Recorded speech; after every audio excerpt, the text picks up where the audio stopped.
जम जाए, कहे कबीरा मैं क्या करूं कोई नहीं पतिताए.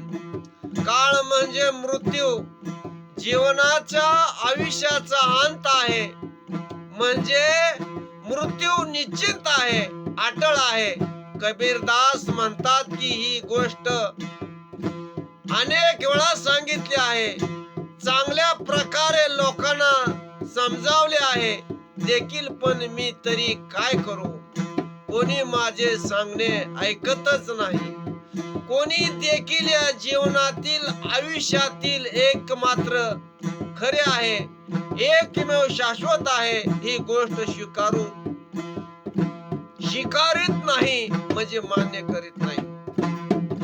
झूठा सुख सुख कहे मानत है मनमोद, जगत बेचाना काल कचू मुठी कुछ गोदरे.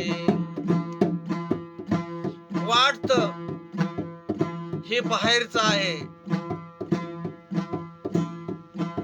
ही जागा माझी आहे. अरे ह्या पृथ्वीवरती अनेक युद्ध झाले, अनेक मरून गेले आणि अजून बी युद्ध चालू आहे. पृथ्वी कुणाचीच नाही, म्हणजे एक इंच जागा कुणाच्या बापाची नाही. माझी म्हणून का 50 वर्षासाठी 60 वर्षासाठी अंगावर अहंकार बांधतो. आमचे गाव आहे, तू मसनवाटा बघितला का, तुला तिथं जायचंय.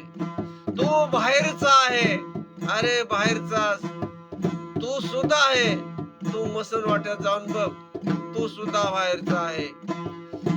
गावची जागा आहे, अरे गावची जागा नाही काय नाही, ही पृथ्वी अनेकांची आहे. रामकृष्ण आहे.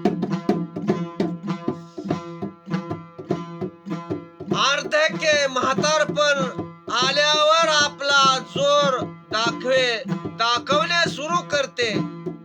दाताची दातकीळ माटामाटा करते.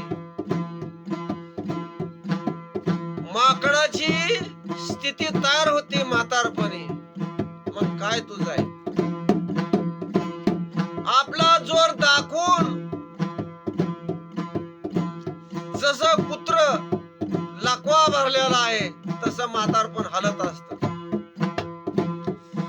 अर्धेके कुत्र्यासारखे आणि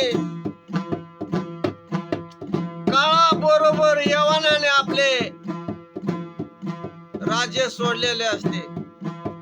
काळ म्हणजे मृत्यू. कबीरदास म्हणतात की मानव तर पूर्णपणे जीवनभर भ्रमणाच्या जाळ्यात कुठून भरलेला आहे, अज्ञानाने भरलेला आहे. ज्ञानाचा पत्ता नाही. ज्ञान आयुष्यात चांगलं करायचं असेल तर गुरुकडून जप घेतला पाहिजे,